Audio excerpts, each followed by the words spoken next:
Delhi Patiala house కోర్టులో వింత petition దాఖలైంది. Tihar jail భోజనం అత్యంత కారంగా ఉందంటూ మాథ్యూ ఆరోన్ వాన్ డైక్ అనే అమెరికన్ పౌరుడు పిటిషన్ వేశాడు. ఈశాన్య రాష్ట్రాల్లో ఉగ్రకుట్రల ఆరోపణలపై ఎన్ఐఏకు చిక్కిన మాథ్యూ ఆరోన్ జైలు గదిలోనే సొంతంగా వండుకునేందుకు అనుమతి ఇవ్వాలని అభ్యర్థించాడు.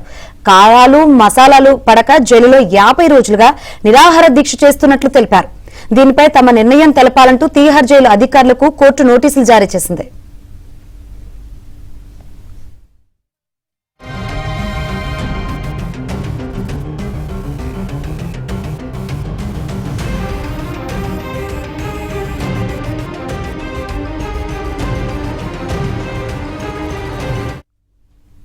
ఢిల్లీ పటియాలా హౌస్ కోర్టులో వింత పిటిషన్ దాఖలైంది.